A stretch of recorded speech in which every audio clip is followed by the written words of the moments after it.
Go. You realize I'm gonna have to take that out. I'm gonna have to cut that out.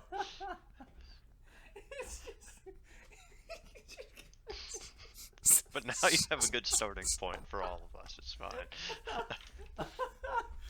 Oh god. Oh, breathe. Oh, alright, I'm good. Alright, we're good. Alright. 1, 2, 3, go. Alright. We're good. We know you just Welcome counted to off. the very.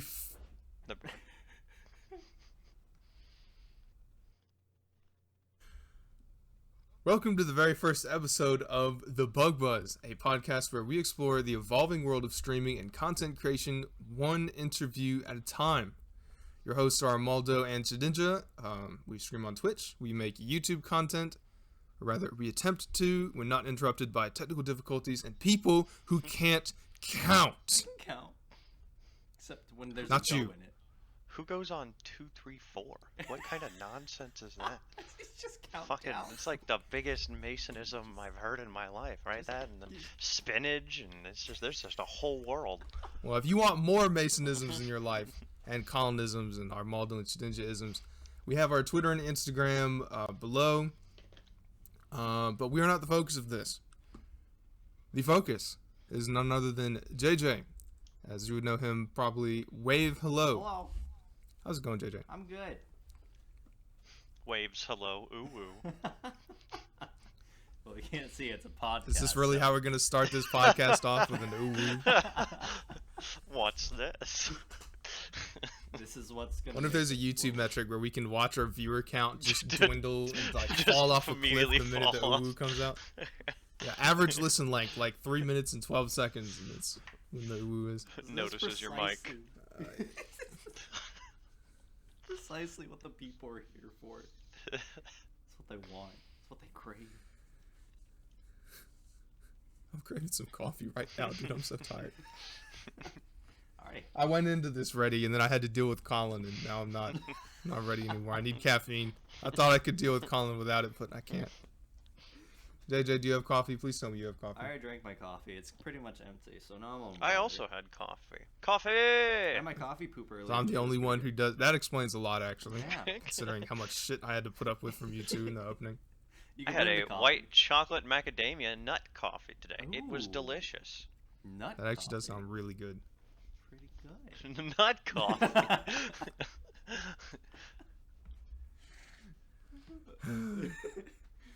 Okay. All right. Continue, Mason. Continue. I'm sorry. Do we even continue? Yeah.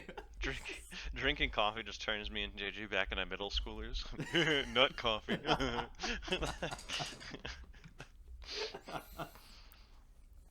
Uh, There's no I'm gonna have to redeeming. cut all this keep, out. just keep pushing This is through. the very first 30 seconds of our very first podcast. Listen to us talk nut coffee. This is what Billy's going to be listening to. I'm sure he'll This is enjoy our it. first- Oh, Billy? he stopped after the ooh woo. Yeah, No he worries. pretty much turned off the he podcast he before checked that. out a long time ago. Alright, well, we're going to attempt to get this back on track. JJ, Hey. we have a question for you. Ah. This is going to be the very first of a long series of us asking judgmental questions, Yeah. which would normally be innocent, except we care desperately about your answer. Sick. So I hope you're ready for I this. am prepared. Alright. Name your third favorite Pokemon. Third favorite? What is that a question? Yes. Third? Because people talk about number 1 and 2, but 3 typically doesn't get any mention. So that's where the secret comes out. Like, you hear someone's first and second favorite Pokemon, and that's their face that they're wearing. Right. But you hear about their third favorite Pokemon. That's when the truth comes out. You know what kind of person you're dealing with. So let's hear the third favorite. It's also Pokemon. like a significantly safer answer because with your first and second favorite Pokemon, that's like people judge you hard on that. But like your third favorite Pokemon, people are like, ah, well, it's like bronze, whatever. Yeah. Third favorite, I would have to say, is Ralts. Ralts is my third favorite Pokemon. I did not expect that answer. There you go. Neither did I, but that's a solid answer. Ralts is a I very like Ralts, it memorable just- Pokemon. I just have a lot of memories of trying so hard to catch a Ralts, and that's it. Now, do you prefer your Ralts to be Teleport away. of the male variety so that it can turn into Gallade, or of the female variety so that it can turn into Gardevoir? I mean, it is what it is, right? It is. Whoa. I don't really care. I think Gardevoir is really pretty. I like that evolution a lot, but I think Gallade's really cool too. But that one didn't come out till later. I only remember Gardevoir for the longest That time. was Gallade Gen 4. Gallade was Yeah, I mean, well, Gardevoir was Gen 3, and then Gallade was Gen 4, so... Yeah, so I mean, I was all about Gardevoir, and then Gallade came out. I was like, oh, that's cool. They added like another way to have like another evolution. An inferior. You realize what you're baiting Colin into. Like I can feel him just biting his tongue. Trying. Don't know what you're talking about. But yes, that'd be my third favorite. If I put it in there. All right. Put on the Yeah, list. that's pretty good. That's a solid mention. First is still Pikachu. Colin, what about you? I said my third favorite is definitely Flygon. Yeah.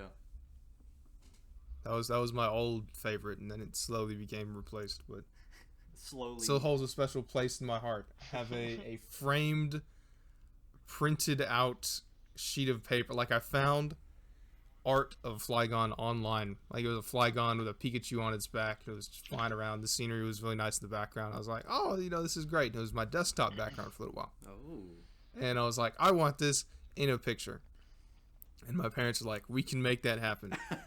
And I didn't realize until many years later that what they did was they took this empty frame that they had lying around and literally printed off the image that I showed them from the printer, 8.5 by 12 paper, and just put it in the frame. I was like, wow, Blew how did you your do this? mind Like, as a child. we got intact with the artist. We got in touch with the artist. It's just for you. Mason's young mind. And years later, I was like, wait, what is What this? do you mean you can print things out? Yeah. So for that, I mean, it holds an even more special place in my heart. Like, what an idiot I was. Well, I never heard from My- Colin. Yeah. My third favorite is probably Grubbin. Freaking love Grubbin. For Grubbin and third? Swaddle That are is my a bug bold babies, and I answer. love them both very much. Is Grubbin the one that looks like a bus? No, his stage 1 evolution looks like a bus. That's Charjabug.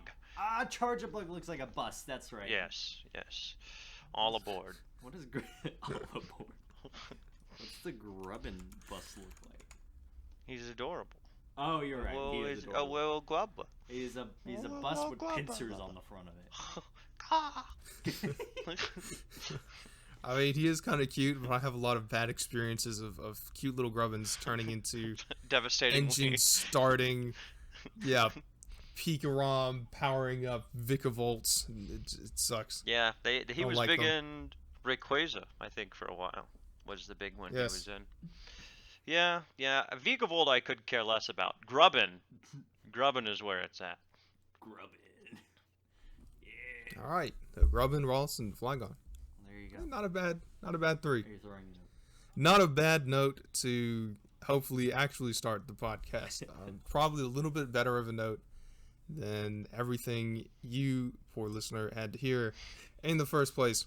For the past 15 minutes. But surely not half as good as what we have in store for you coming up.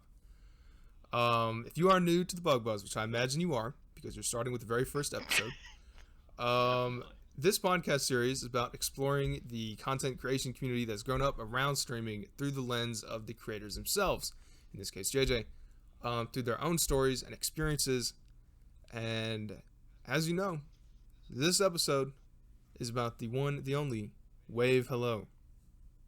Hi. There's no other trap. It is just me. I'm always watching. Even when I blink, I'm watching. Oh my god.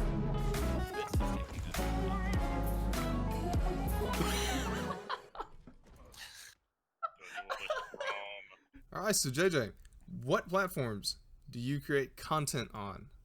Slash, what kind of creative work do you do? 'Cause we obviously know you as the one and only Twitch streamer WaveHello, but earlier we were talking about sound design. I know you're an animator. You have like a background in IT. Like, he's a man of many talents. Let's hear about those talents.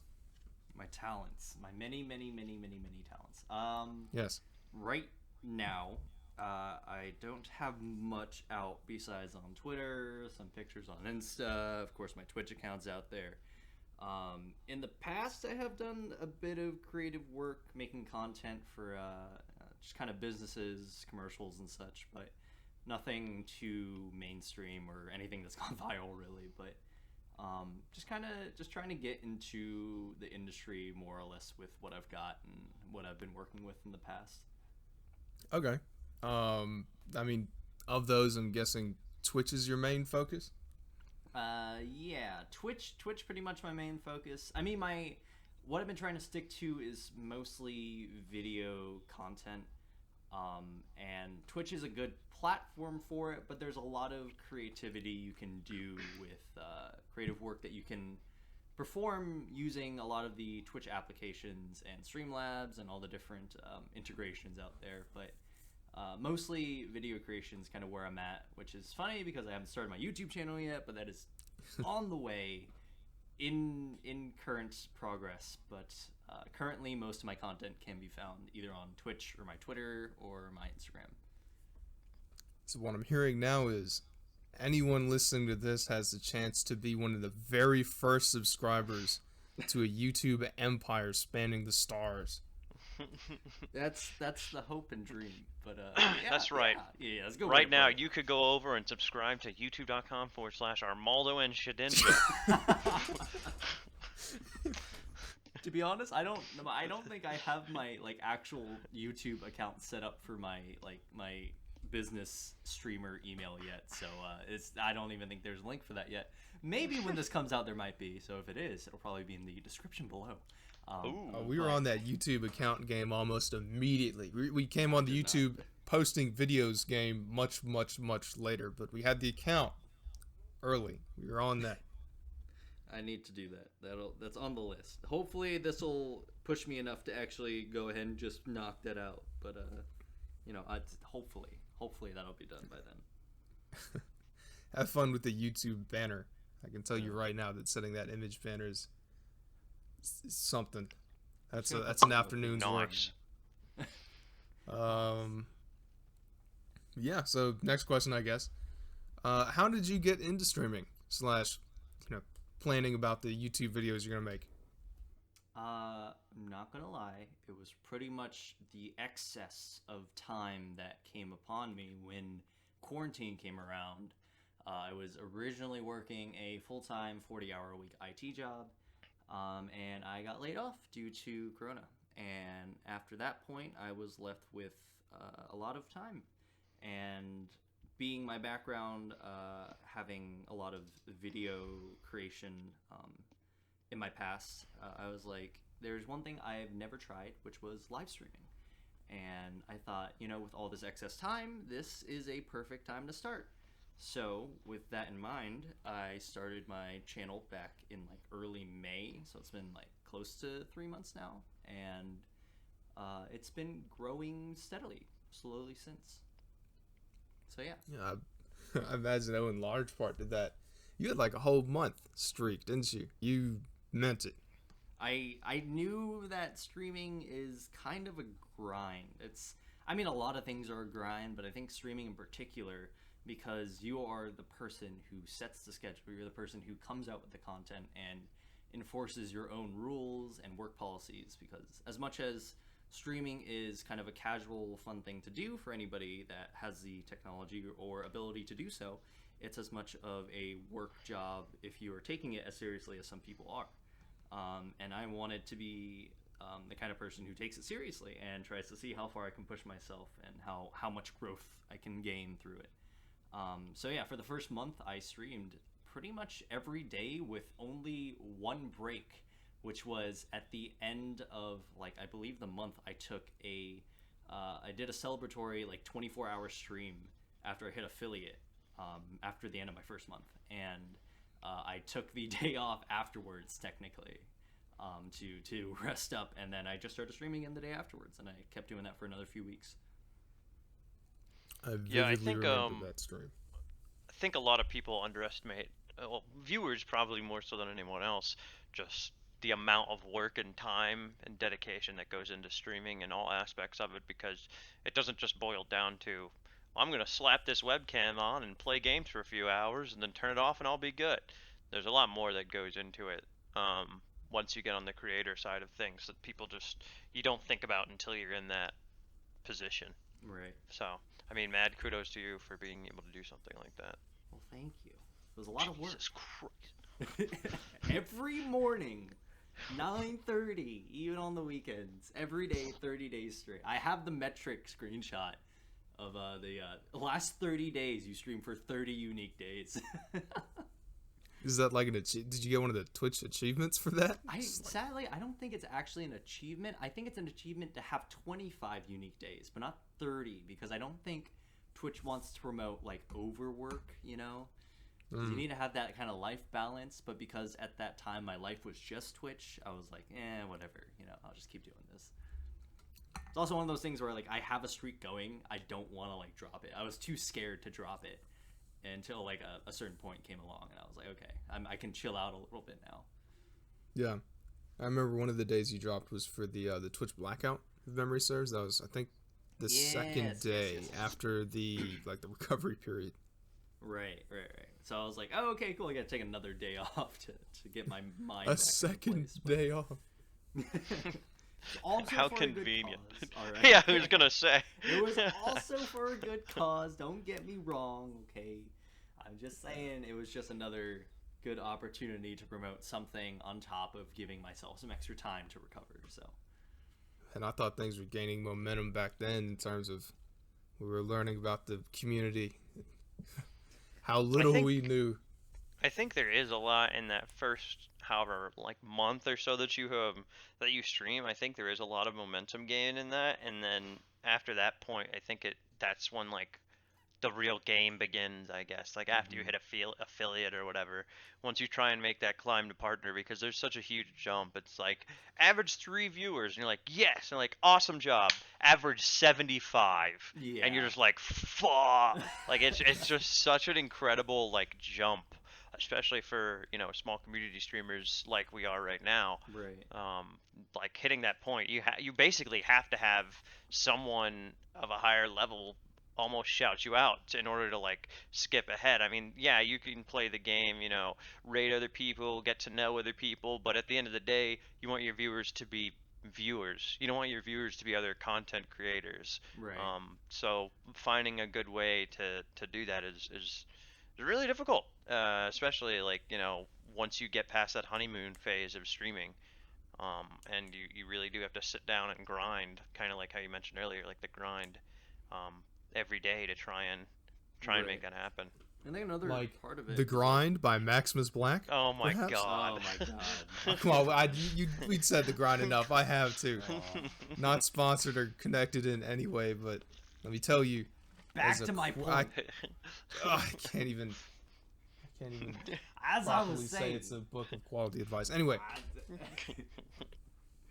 As I was saying, the challenge is definitely there for that jump. I just think it's like you said, the real game does begin after you hit affiliate, because there's so much more that opens up to you in terms of like your settings, your creativity, like what you're allowed to do and what you can improve on.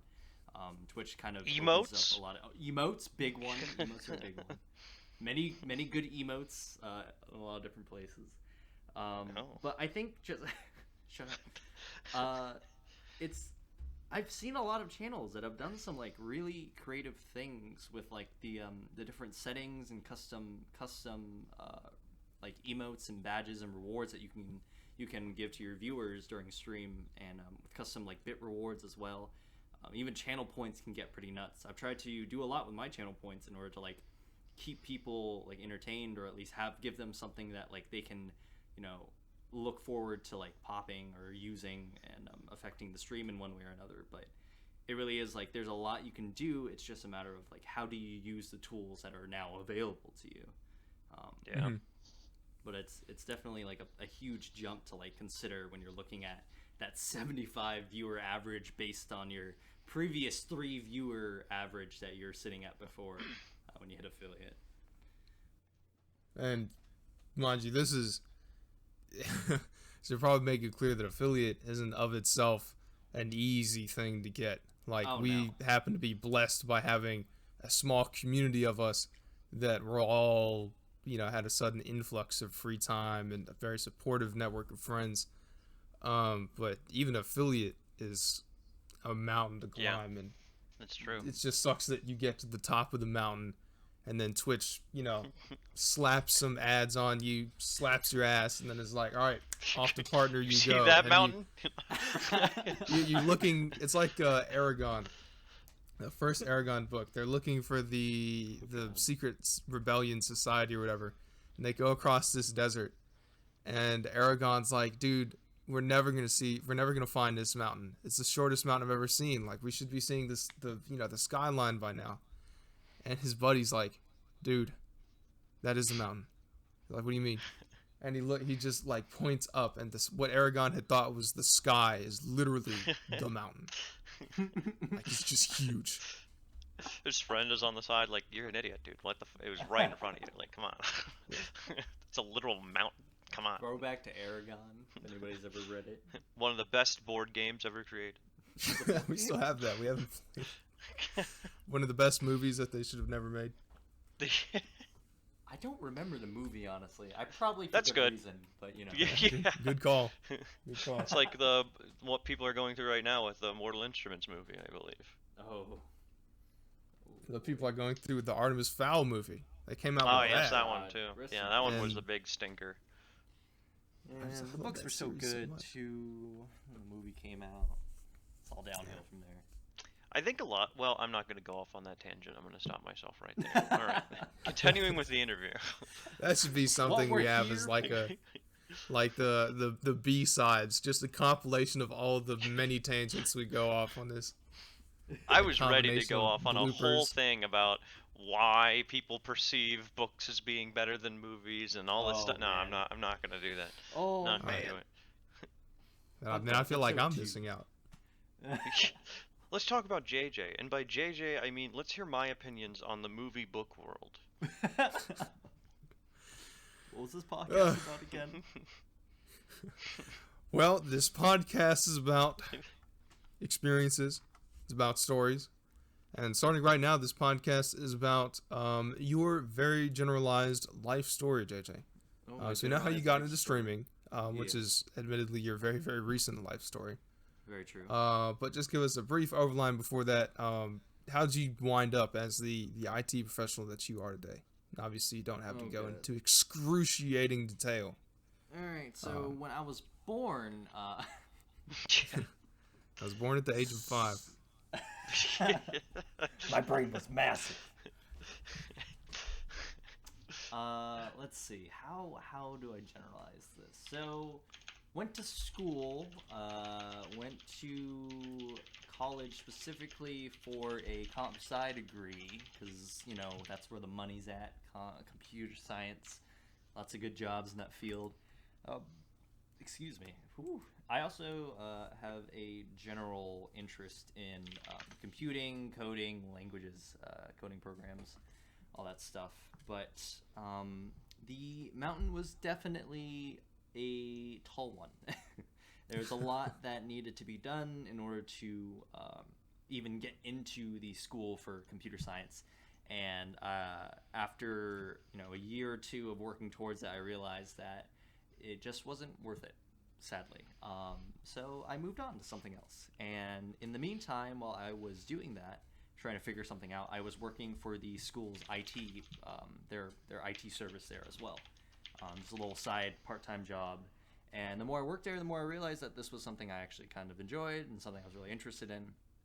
Also, thanks to a lot of the people there, all my coworkers, my bosses, supervisors, they were all great, fantastic people, and they had a large wealth of knowledge to share, and it made the experience all the more worthwhile to me.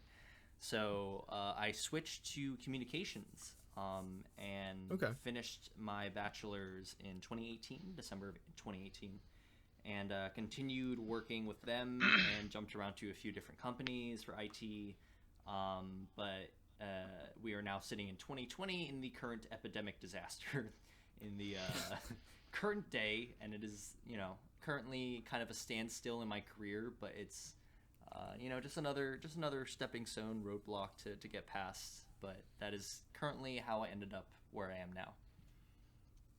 Got you.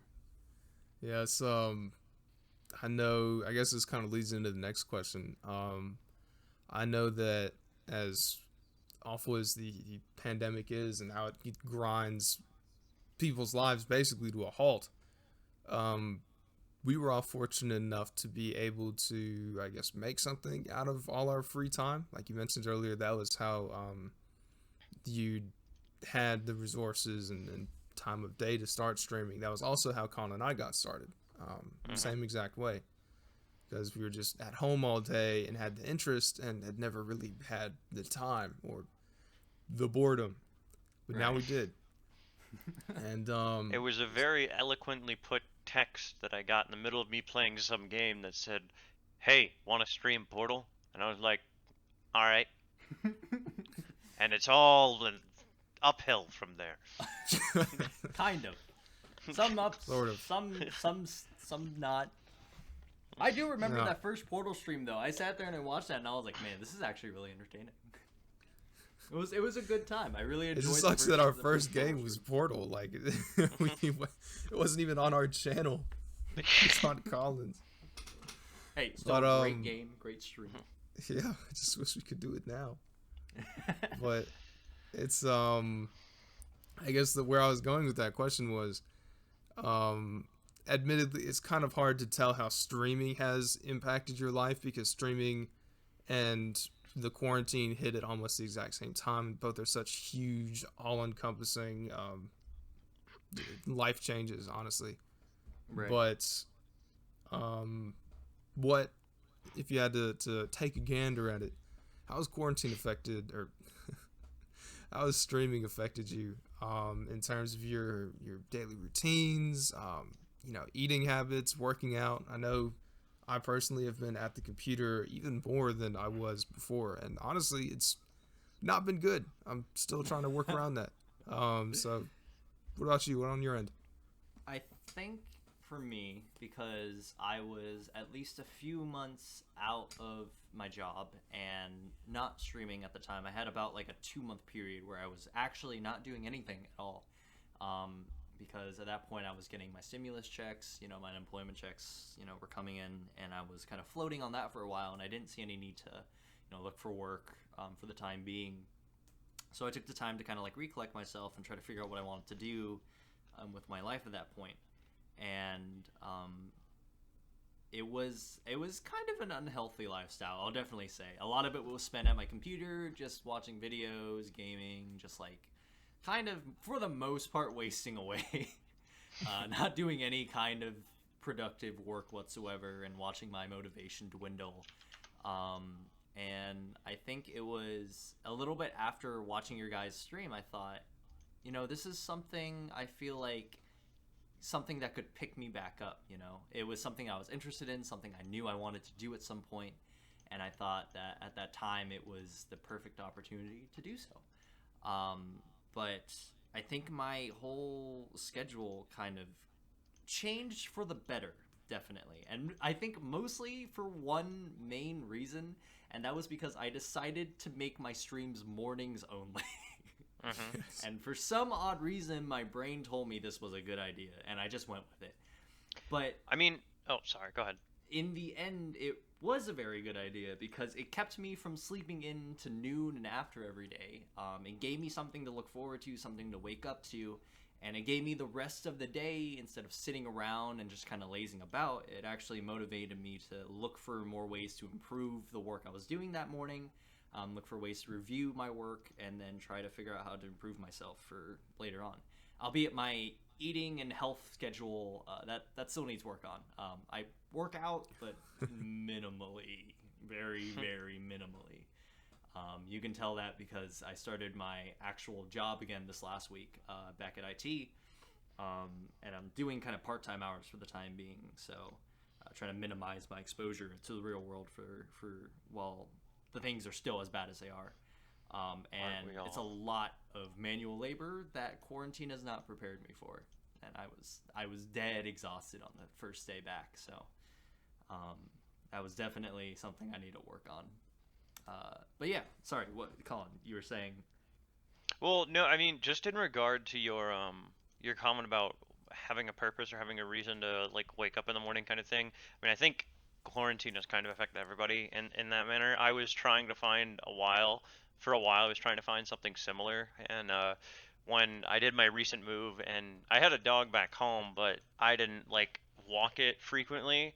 It was more my mom's dog than mine, so I don't have to worry about it. But ever since coming down here, I have these two dogs to worry about, and especially when my girlfriend works 12-hour shifts, so for those long period of time, I have to take care of them as well. And so waking up every morning to take them out, 7 a.m. or whatever. Once I'm up and out of bed, I'm up. But Right. getting the motivation to get out of bed normally was the problem for me. And with them here, I don't really have a choice because they won't leave me the hell alone until they go outside. And so once I do take them outside, I'm like, well, I'm already up and I've already moved around and like, kind of done a few laps, kind of a mini cardio session essentially.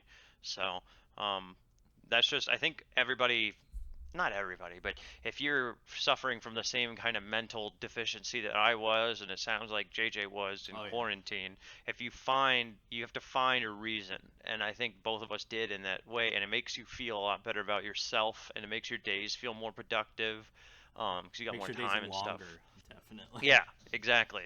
And I think it's a good thing to look for. So if you, that's just something I recommend in current quarantine, and especially because to hit on your second point, um, whether people notice it or not right now, you're gonna be exhausted after a day of work now. I mean, Mm. you're used to a lot of people are used to sitting at home, not doing too much physical activity. Once you go out and you just walk around a little bit, you'll notice, your cardio is not what it used to be at all. Not at all. I mean, None I can speak whatsoever. from like personal experience from like hospitalizations I've had in my life that lasted a long period of time. Once you come out of, that X amount of months of time where you're not exposed to like where you're not moving around, where you're not doing stuff and you come out and you go back into the general public. It's a lot. It's taxing on your body. Like you don't think about it. It's kind of, I don't want to say it's kind of crazy because it shouldn't be like a crazy idea. It's like, whoa, I didn't move for a few months and now this is hard. But it's like not something you think about. Like it's not something you're super aware of when it happens. So, It's um, definitely more reality jarring when you're actually like back into it. Cause yeah, that when when I it got home happens. for my first day, and like I spent the whole day like out walking, moving like 10, 15 pound equipment around, and walking like 4 to 5 miles a day, on foot in the crazy heat that is the Carolinas, of course. Yeah. Yeah, definitely hit me then that I was like, I am not in the shape I used to be Why, whatsoever. Sandy? Yeah, it's not a good time. Yeah, I know But yes, it's kind of especially jarring for a lot of us because for most of us, it's a new physical low. Like we can't, in living memory, remember the last time that we weren't able to do stuff like this, and Hmm. it's our first time. So it's I was like thinking being of the coming out of being sick without being sick. Yeah, yeah. that's the exact analogy. As a sick person, that is the exact analogy I would use. Well, there you go. Well, I guess we can use that as I guess our segue to another question. You're talking about just lows. Um, I guess this next question is, what kind of challenges have you experienced streaming? I know it's a taxing thing sometimes to do something that really doesn't have an instruction manual associated with it. Streaming is, like you mentioned earlier, it's something like you can just turn on your webcam and just go, but to kind of build a community and grow a stream is not easy. And it's also not easy being on, for hours at a time every day, even when you don't feel like it. So what have you faced on your end? Like those are a couple of things that I've faced. Well, for one, it's as much as it is taxing, I think there's also a groove that you have to get into. Um, I think there's a point where you have to figure out what kind of personality are you becoming.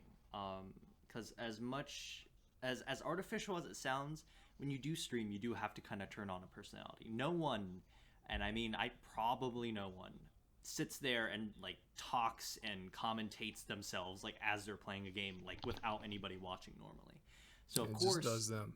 right. So of course, when you're streaming, you have to kind of be this personality and kind of talk and try to make sense of what you're doing to make it entertaining enough so when people are watching you, it's like they're getting to interact with you, but also what you're thinking, your mind, your thought processes as you're playing or doing whatever you're doing on stream.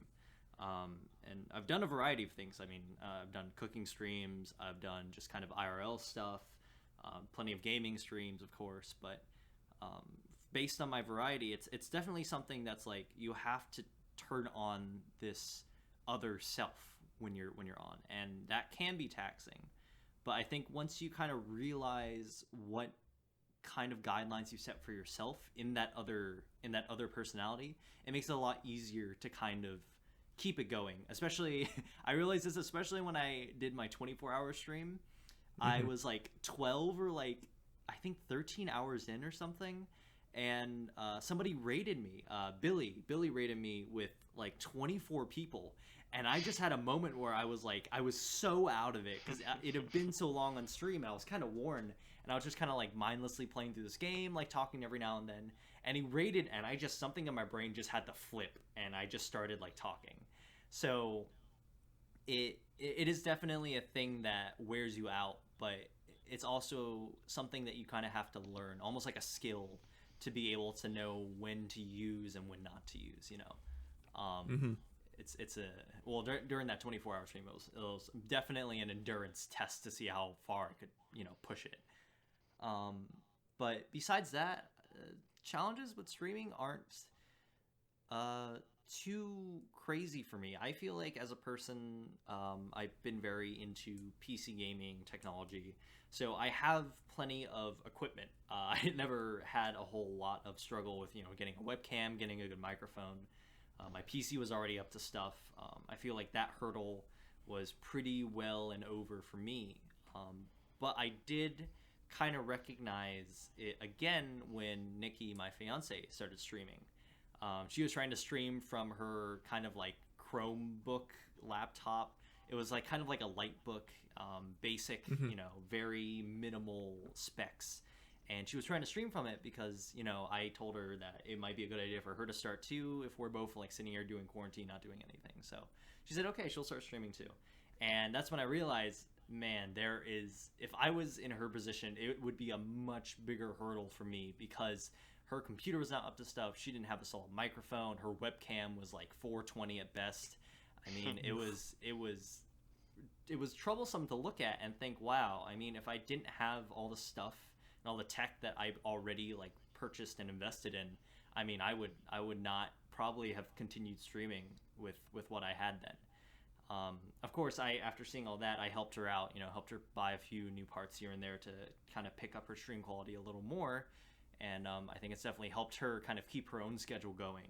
But I think that was kind of retrospective for me to like look at and think, wow, if I had at that level that amount of capability, I don't know if I'd keep going.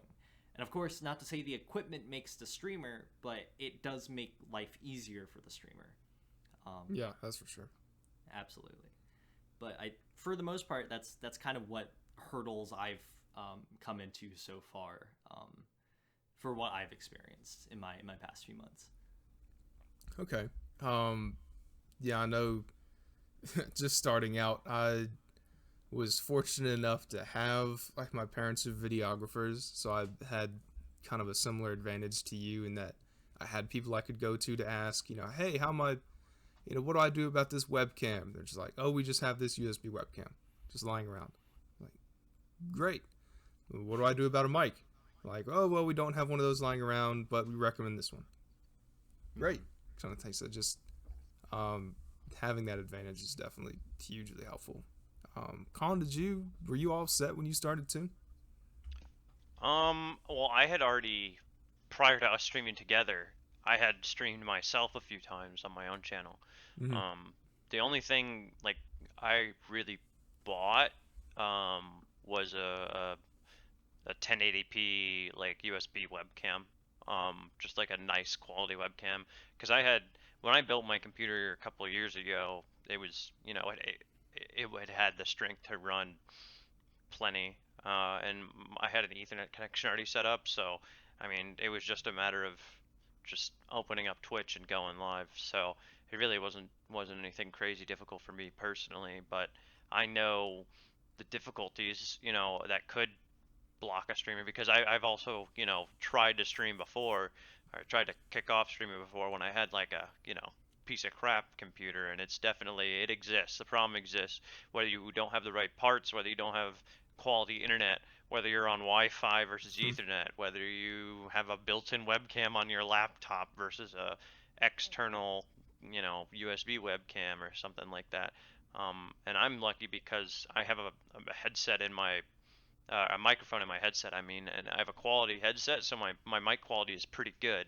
But a lot of people have, the only mic they have is in their friggin' laptop or something, so then they have to purchase a microphone, and there's a lot that could inhibit you even beginning to start streaming, and it's difficult to make an investment in something that you haven't seen any success from yet, much less, started yet. So it has to be something that you're passionate about and that you can see yourself doing for a long period of time. Otherwise, what's the point of investing so much money in something that's not going to have much return for you if you're not even enjoying the time you're spending with it? Right. That is actually a really good point. It's definitely something that the upfront and the overhead is a lot more than you'll see from it for some amount of time, and it's difficult going out and saying, I really want to commit this money and this time and this energy, teaching yourself best practices, or even just the how-to of, how am I supposed to get all this hooked up to Twitch? I can just talk into this mic. Is it on?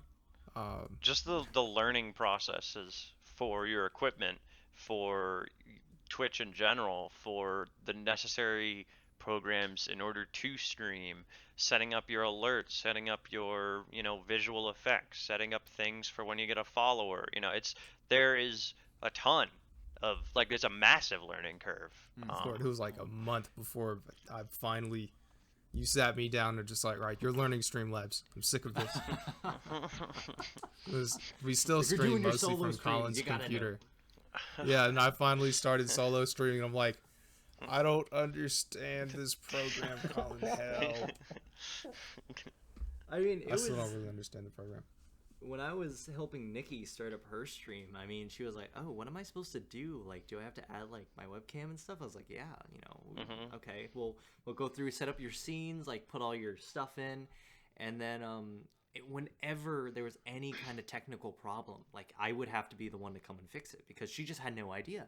Like she just didn't understand like where any of the settings were, how to configure things. Like, can't I just plug in the mic and just it work? Like no, it's going to be using your laptop mic. You got to set it so it uses, the webcam mic or whatever else. Well, and I think it's important to mention, through no fault of her own, it's just you have more knowledge of the programs because you've already interacted right, because I've been with them. doing it, yeah. And I mean, I kind of pushed her into it anyway, so it kind of didn't give her a whole lot of time to get herself prepared. But right. I mean, it was definitely one of those things that you look at and you think like, if I didn't have as much of what people call like tech savvy, such kind of this already base knowledge of like how this stuff works. I mean, in her position, it's a much more complicated task than us just sitting here. Oh yeah, just gotta change the setting because this mic isn't working, or change the setting because I can't see my webcam. For her, she would. Right. I don't think she would know where to go or what to look for. Yeah, I mean, the sheer amount of Google searches that I had to make early in my career, even as a solo streamer, just to figure things out, like, what the heck is a scene and why does it want me to make one? What's the point of having multiple scenes? Right. How do I add each individual aspect of my stream to a scene? And like, what do you mean I need alerts? What are alerts? It's just so much goes into making a stream look like a stream. Like, if you just open up OBS and you're like, all right, gonna start streaming, it's gonna be so bare bones, like you're not gonna attract, like you're not gonna visually appeal to any viewer. So your content, like you better be a pro gamer or something with your content, because if you're just trying to entertain people, it's just not going to cut it anymore in this day of the current day and age of Twitch. Maybe back when it was still growing, you know, Mm-hmm. you only had like uh When there were less Forsen creators and to compete with. yeah, like Yeah. maybe back then, but not anymore. Like Mm-mm. you have to come into the game strong Mm-hmm. right now. It's definitely, as much as we talk about how there definitely are challenges associated with starting streaming, the barrier to entry, especially as techs become cheaper and Twitch has, I'm not gonna say its back end is really good, but it's workable. And there's just more knowledge out there that if you do put in the time to find it, you can get started easier than you could back in the day. So, Oh I yeah. mean, there are a lot of creators out there, and I think the creator to viewer ratio is halved since Twitch has started. Mm. So it's not only is there a lot of people that you're essentially in competition with, if you choose to view it that way, um, but also streaming isn't new anymore, and there's an expectation when people come in of, this is what I'm going to see. I'm going to type in chat and I'm going to see my chat on the screen. I want to Yep. see your face. I want to see the game. I have certain quality expectations, Mm-hmm. and it's like, in theory, you could really just be streaming the game or your face if you're just chatting, whatever. But then the viewer comes in and doesn't see what they want to see. And it's like, yo, what is this scuffed channel? Why am I wasting Yeah, my time here? exactly. And Exactly. um, And And off yeah. they go. and off they go. But yeah, I guess on this note, starting a stream is um, it's just such an incredible process and an incredibly complicated process. Like we've said, if we have anyone out there, any poor sucker that's been baited into listening to our podcasts, um, who might be interested in starting a stream themselves, what advice would you give, JJ, to someone who, like us, one advice that you might give to someone who, like yourself, already had an idea of what they're doing, or to someone like Colin and I, who basically started out with, a webcam and a dream. I think, like, what's Webcam in a dream. a webcam and a dream. Sounds like That a was band us. name. And a little And the more. I still haven't. personalities of champions. And John's Wi-Fi. And John's Wi-Fi. Still Good got old that John's one. Wi-Fi.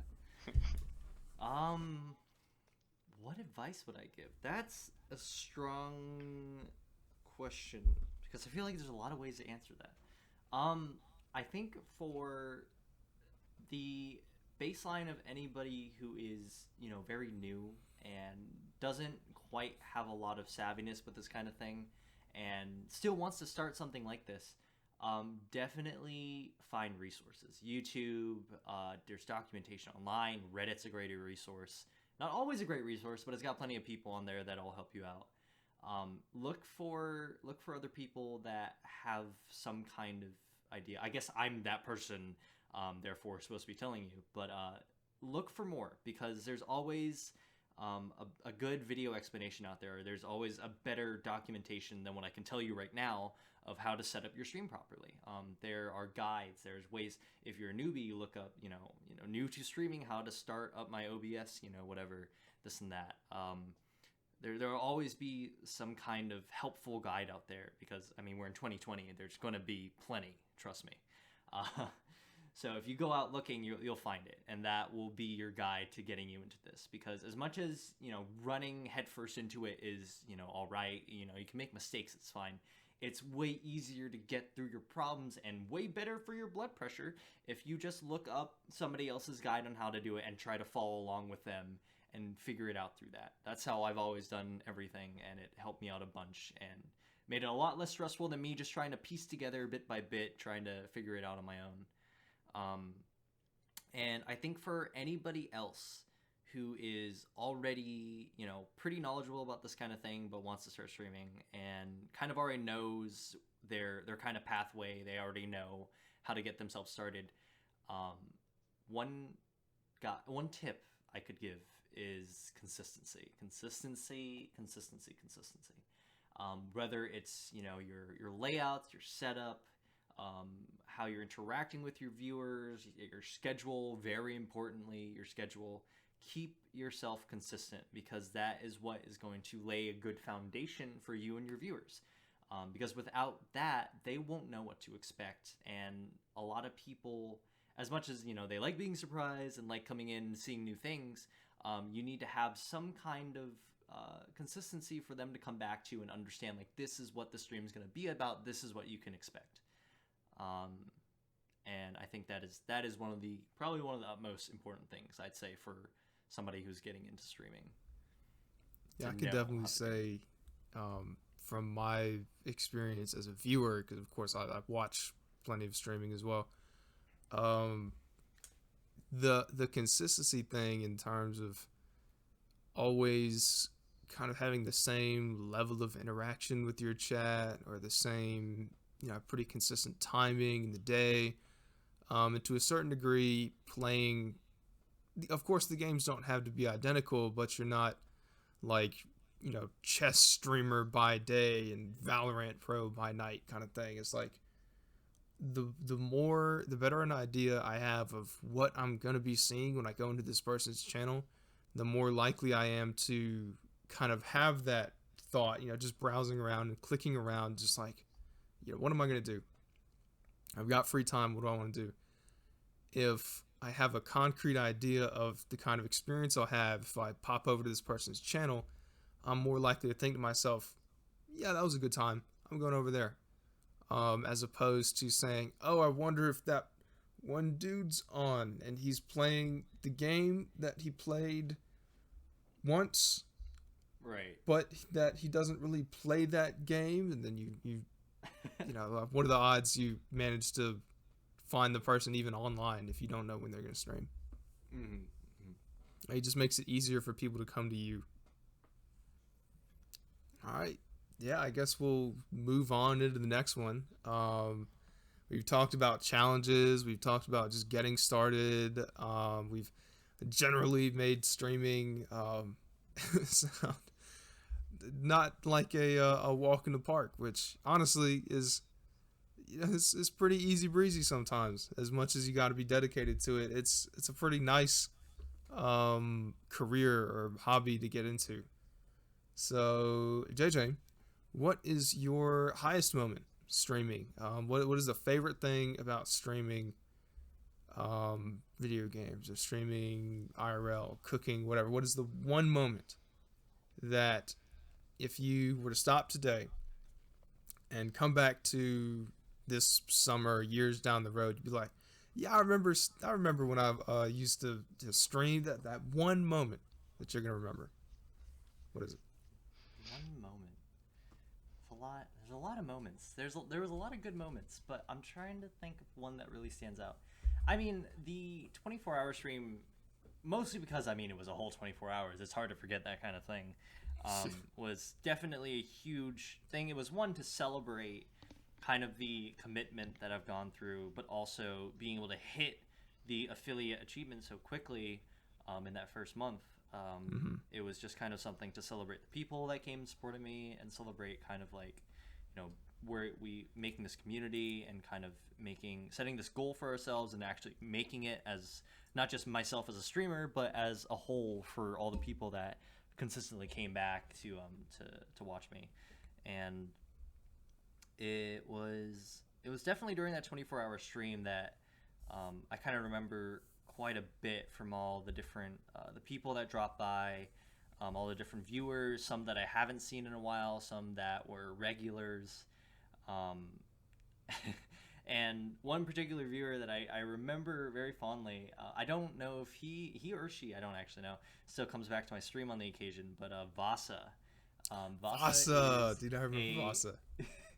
He or she is a Russian viewer who kind of found my channel out of nowhere when I was doing like the Pokemon Nuzlocke runs, like in the first 2 weeks of my stream, and he, for ease of explaining, he would always come in and just start, typing to me in this kind of broken English, hey, what's up? Like, and then occasionally, because I wanted to try to break the language barrier, make it easier for him to type to me, I would go and try to translate his or at least my English into Russian to translate back to him.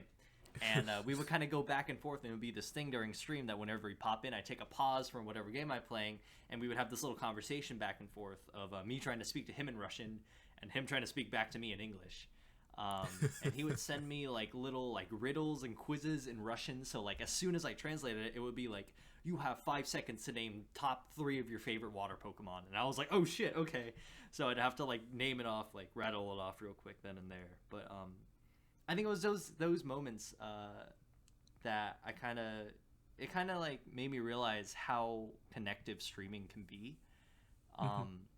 As much as most social networks are, Twitter and Facebook and YouTube, Instagram, you can go on and see anybody from around the world and get to talk to them, send them a message. I mean, see their pictures, watch their videos, hear their voice, see their face, all that. It was that connective moment right there where I'm talking to some random dude or person in Russia, and we're not most effectively communicating, but we're making sense of what we're trying to say to each other, and we're I'm playing this game, and they're just enjoying the time that they're spending on stream, and we're just having this time. And it was just so strange to me as a concept that could just be something that you can just do online, It was definitely very new to me, but it was definitely one that I'm going to remember quite fondly if I don't ever see Vasa again on my channel. Hopefully I'll see him again one day, but I haven't seen him for a few weeks now. But it's just one of those moments that you have to really appreciate, especially when it comes to Twitch and just how the Twitch network kind of works like that. Yeah, that was super cool, seeing y'all go back and forth and just bonding over your shared love of Pokemon. Ignoring the language barrier kind of thing.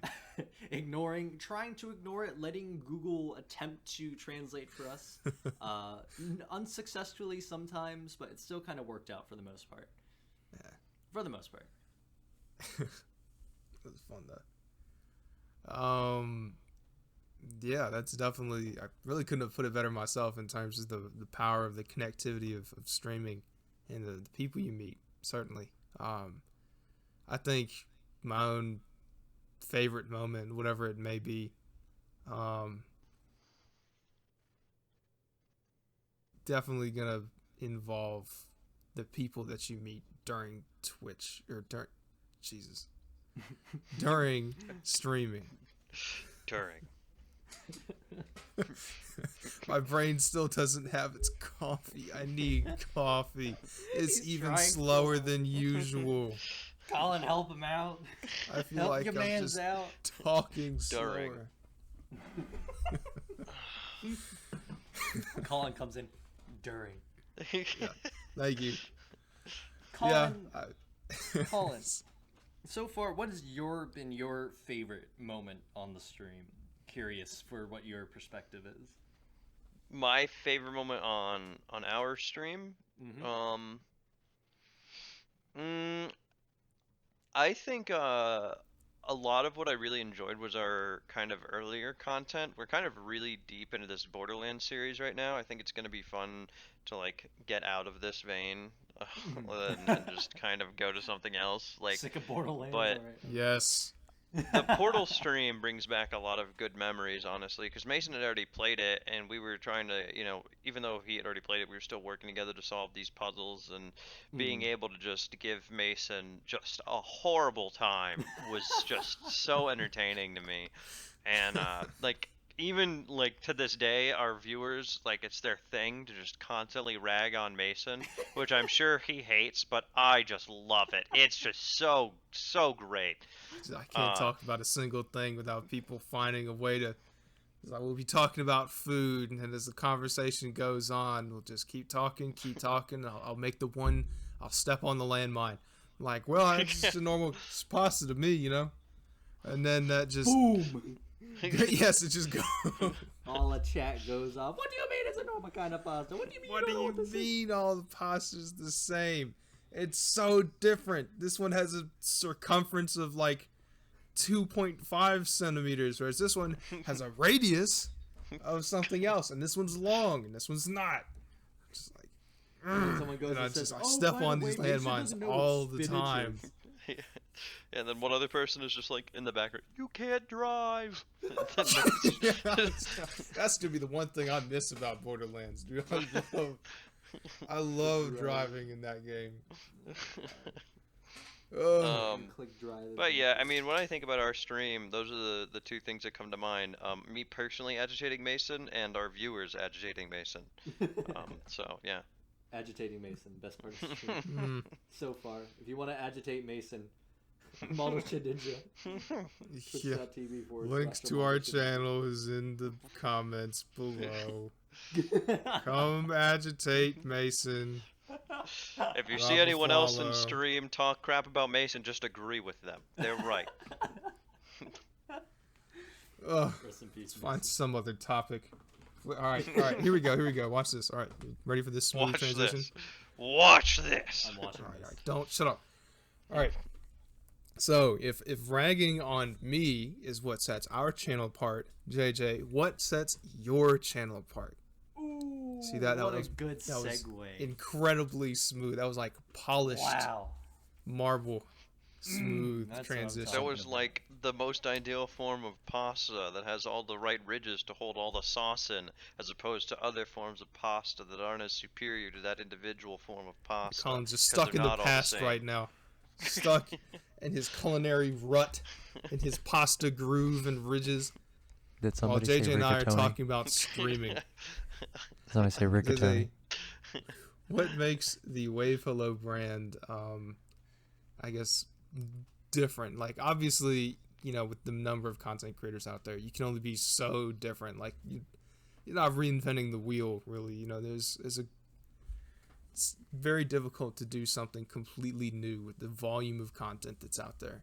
But in terms of branding your channel and giving people an idea of what to expect, what one, describe your brand to the people, and two, what steps do you take to ensure that brand sticks? Like, what effort do you undertake to create that sort of community or image that you want your viewers to have available to them?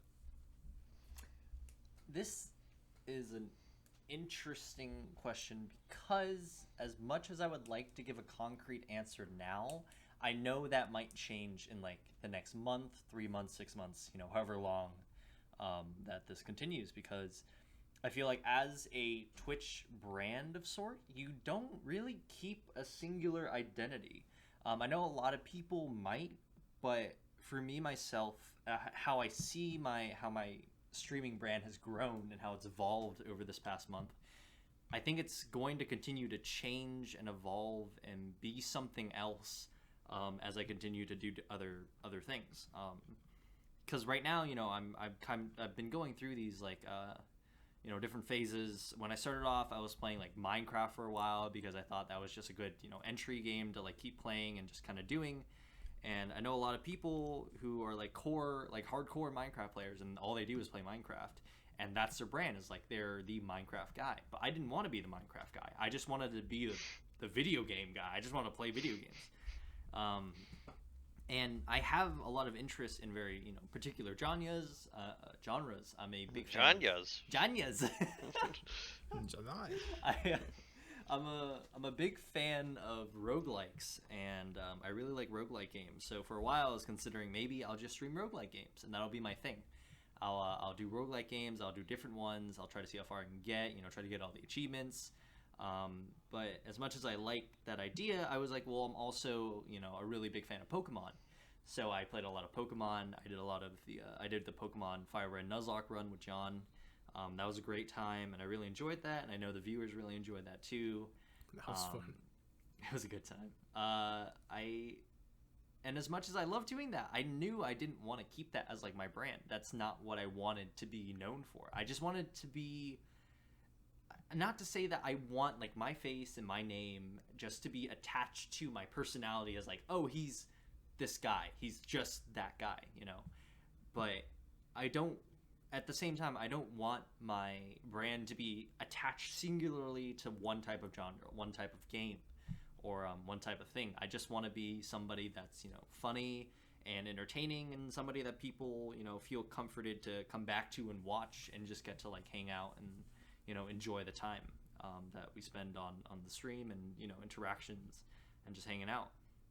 Because I think that in terms of a brand is going to hold, at least in terms of longevity for myself, on top of, for other people that are watching. I think it just holds better, rather than saying that, oh, I'm the singular game guy, because it just doesn't work with how I play games.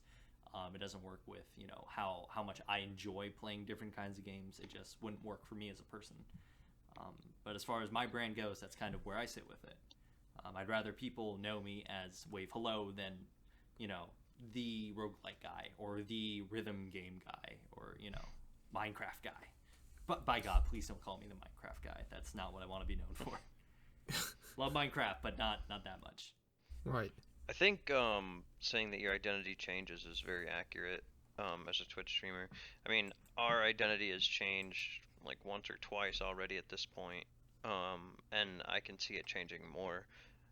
It's about to change quite a bit once we leave Borderlands. Mind you, I'm not entirely sure how many people have come to us for Borderlands and stay for Borderlands, but Borderlands has been a mainstay of our channel for months? Yeah.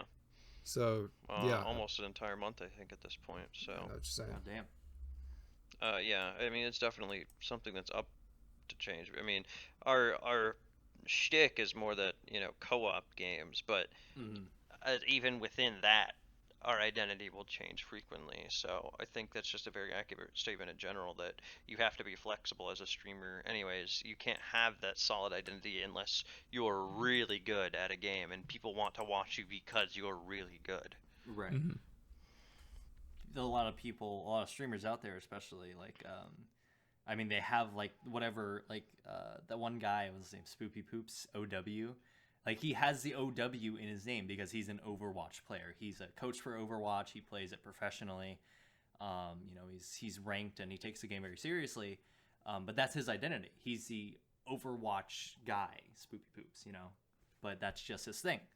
And I know for myself, and I know for what you guys have said, it's not going to be our thing.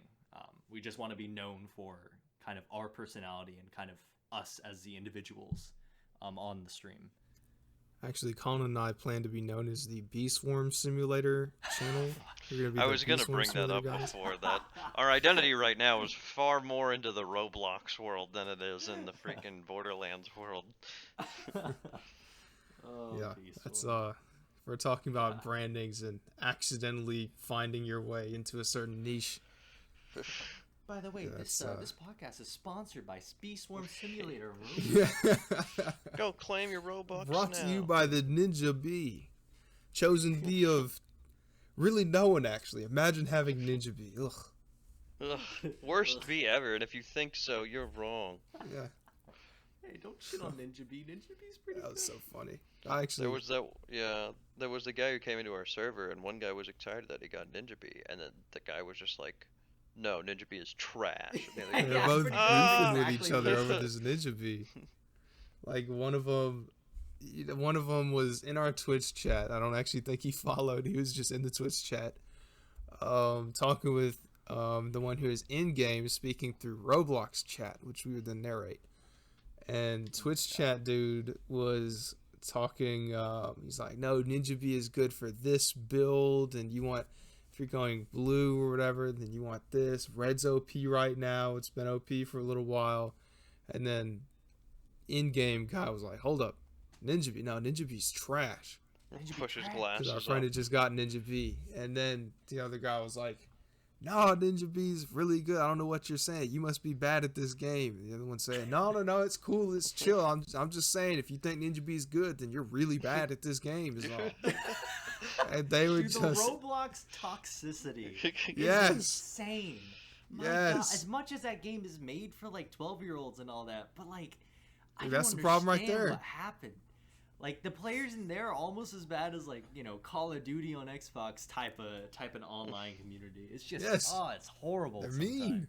If the Roblox chat filter wasn't the most like all-encompassing like algorithm I've ever seen, like if it didn't just Hashtag. catch random words in addition to everything else, then it'd be hella toxic. Although I will say that I admire the creativity of certain users. Sophie and I were talking about one person. He'd gotten the bear that follows him around, which is very expensive, but you do get to name the bear. So over the course of us trying to talk about this bear, we'd had every other word censored, just because of the Roblox algorithm as it was. And then we finally see this dude's bear, and he's named it Dick. Like it's D, the divider, like the vertical, not the backslash or forward slash, but the vertical divider. Open parentheses K. And it didn't catch it.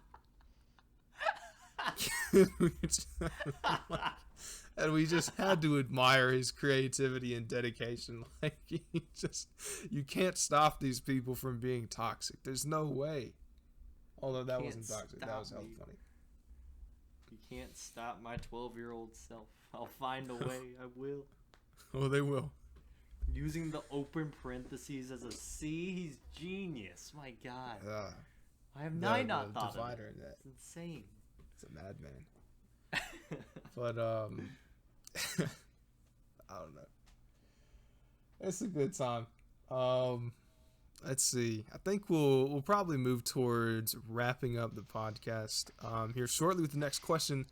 It looks like, by my metrics, which should hopefully be all of our metrics, since in theory we have our synced start times, looks like we're going on about 1 hour and 18 minutes, plus or minus. Oh, yep. I actually cuts just and editing. passed that point. Oh, good. Well, there we go. Hey. So we'll probably make this next one the last one, and then we will head into the wrap up. So, Oh boy. make this one count. Count. In terms of social media and your work on platforms that aren't Twitch, what are your thoughts on using social media to, one, connect with your community, and two, to grow your channel? Because I know we've spent a lot of time just talking about it's very difficult to actually grow on Twitch because of the platform's discoverability issues. Right. So a lot of the work you put into social media can be to make up for that. So I guess, what are your thoughts on that? You are very correct in that Twitch does not exactly allow small or growing creators to exactly find audiences easier. It's definitely something that you kind of have to cultivate and grow outside of Twitch more often than not. But social media is definitely very helpful in letting you do that, because there's plenty of tools on other platforms like Twitter, Facebook, and Instagram that allow you to reach out to people, find more people that might be interested in your kind of content, and pull them over to your channels. I think Twitter is a really good tool for that. They have a lot of ways for people who are interested in maybe certain hashtags or interested in certain topics. If you tag your content or you tag your information properly, people will find you way easier on Twitter than they will on most other platforms. I know myself, I try to make sure that I use the hashtag systems pretty well on Twitter, as well as Instagram. Instagram is okay with their hashtags. They're not super great. I've heard the Instagram algorithm is not exactly the most refined or most biased towards new and upcoming creators, but it's definitely more useful than what you would find on Twitch. It's also helpful to post your content on places like Twitter or Instagram, because those places have a better system of showing off videos and clips in that way. I almost wanted to interject with TikTok, but TikTok's kind of going through a lot of things right now, so I'm gonna leave that one out of the list for the time being. But I will say I have used a little bit of TikTok here and there, and I have found that looking up channels through TikTok is actually pretty easy as well. You can find a lot of creators on TikTok, and because the platform is still relatively open and still kind of very volatile in the changes that with different audiences and different people coming on, it's actually quite easy to run into other content creators or find content creators on the platform that are still growing, have under 10 viewers or 10 followers or whatever. So for those platforms, it's actually easier to find those people. I don't know exactly how their algorithm works, but I know I've been flipping through like the For You page, which is it's a TikTok term. It's like the page that you'll go through and it shows you like all new content from people you don't follow but are within your interests. And I've definitely seen people that are like 2 comments on their video and like maybe like 4 or 5 likes, but it'll pop up on my For You page for some reason because it's within my interests. So I appreciate that TikTok's algorithm at least does that, where it'll show me content definitely from people that have not gotten a whole lot of views but still is within my interests, so it'll show it to me anyways, which is nice. That's good.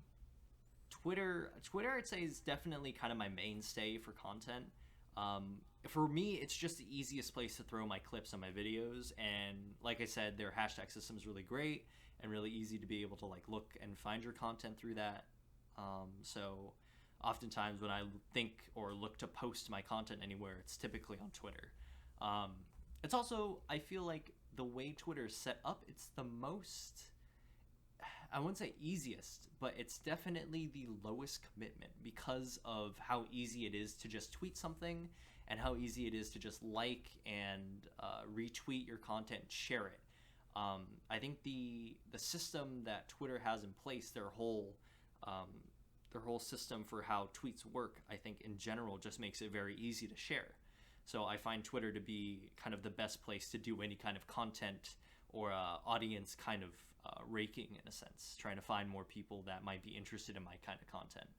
I think There's Twitter, a lot of emphasis on retweeting, I've found, on Twitter, like more so than on Facebook, the sharing. Oh yeah, no, the share button on Facebook is like, it's rarely used by me half the time.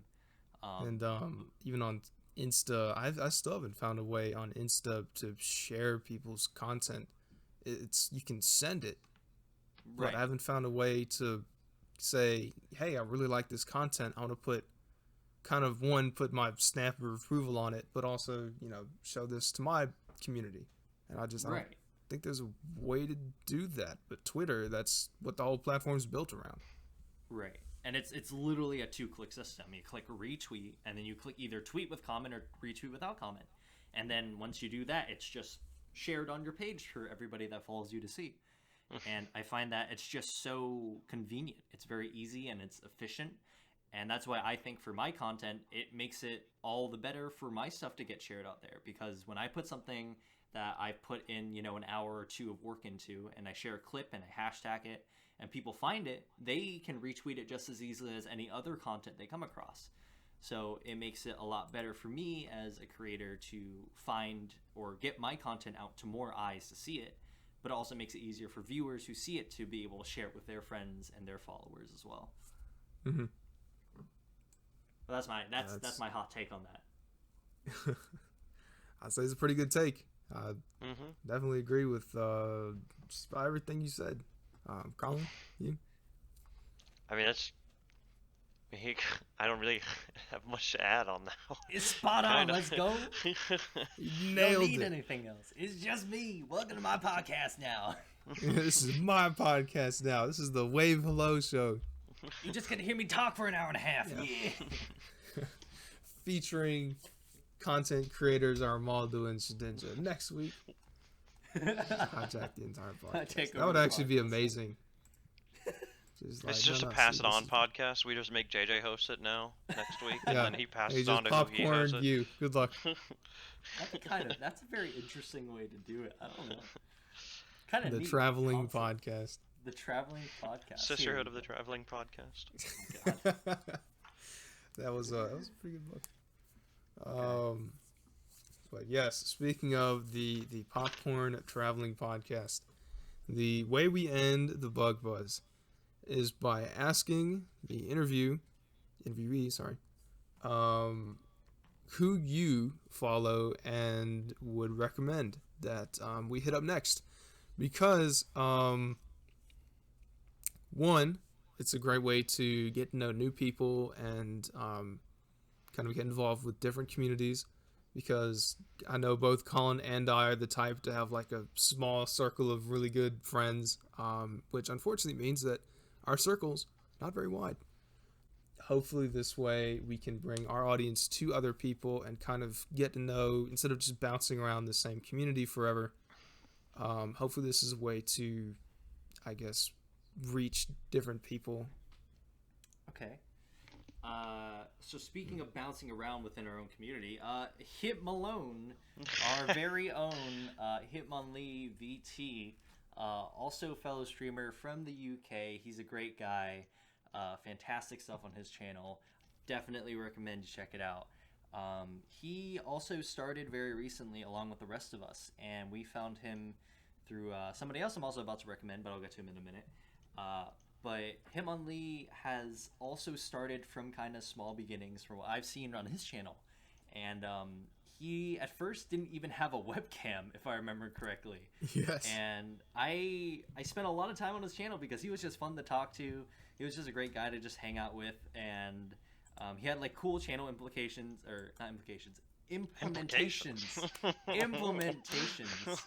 He had stuff on his channel that made it really fun to interact with him. And I've kind of watched him grow, and he had affiliate like a month or ish back, and he's just been kind of growing ever since. He got himself a webcam. He has this whole like wrestler mask he puts on when he's on stream, and it's his whole persona. It's really cool, actually. I really enjoy watching his streams. Haven't seen Hitmonlee, check him out. Hitmonlee VT. But the second person I'm going to throw out to you is Billy TV, because Billy was one of the main creators that first I got in contact with regarding my kind of streaming setup and kind of how I went about my streaming. And he helped me out with a lot of great advice and how to go about my schedules and kind of my whole ideology around streaming. He does a lot of like real life coaching, apparently, from what I've heard and seen from his streams. And now he does coaching for streamers as well. So he has his whole Discord channel that he goes on, and you can join, and he'll help you out, give you advice. He does like one-on-ones with you to talk about like your current work and what you're doing on Twitch and in other places. He has like awesome tools and stuff that you can like download from his. I believe he has a website or a YouTube. I'm not entirely certain. You might have to check it out, but he's also a super great guy, and I think he would be a awesome person to get to interview along with Hitmonlee. Those two are fantastic gentlemen, and I think they would have a lot of insight and as well as a lot of different contacts into the streaming world that you might be able to get some cool stuff off of. Oh yeah, I know Billy's YouTube channel has actually been a great resource for me as I've been kind of researching what to do with our stream and where to go next. I'll definitely have links to that and his own Discord, which is the single most popping off Discord I've seen in quite a while. Those links will be in the description. And I have yet to actually meet someone in that Discord who isn't just a fantastic person. Yeah, everybody in his community are fantastic, great people, and they're just so much fun to hang around and be in his channel and just talk with them. He really finds a way to like cultivate this like really welcoming space for people. It's really awesome what he does. All right, that's my shtick. That's my stuff. That sounds good. We will do our very best to see if we can beg Hitmonlee for his appearance on our podcast. If he would grace us with his wonderful presence, I guess we wouldn't really see his lucha mask on our podcast. You but just know picture. People see it. that he probably has it on even while he's recording just straight audio, because that's the kind of man he is. That's our first question. Can you put on your mask? Yeah, is your mask on right now? So we can speak to him alone and not Hitmonlee. Oh, he's got two different, like it's Hitmonlee, but then with the mask on, he's him alone. Absolutely. All right. Well then, wish us luck in securing the wonderful, vibrant tones of the one and only Him Alone. And JJ, thank you so much for coming on our podcast and talking with us for what is apparently, by my metrics, a full 90 minutes of your life. Woo! Can't get that back. My Yeah, pleasure. you're never getting It was that a great back. time. Sorry to tell you. But I thank had a you so great much for time talking with us and sharing my your experiences, your wisdom. wisdom, my few months of wisdom, but whatever wisdom I could Yeah. share. I guess any wisdom at all to some who don't have. All of us are so only a few months in. It's like, it is well, it is good enough, I suppose. well, I'd argue it was even better than that. It'll be even better once I go through and surreptitiously cut out all the bits that I didn't like. And it'll literally just I be... didn't like. 'Cause Right. this is my podcast. See, this is me, my part. It's me, just gonna me. be, after all this is done, it's gonna be 40 minutes of just me talking. Yeah. I'll just have like a word of JJ. I'll finish my question and be like, yeah. And then I'll cut in with, yeah, I really think that this would be great. It's Mixes the solo Shedinja and cut. Shedinja podcast. Mason interviews himself, the only one that matters.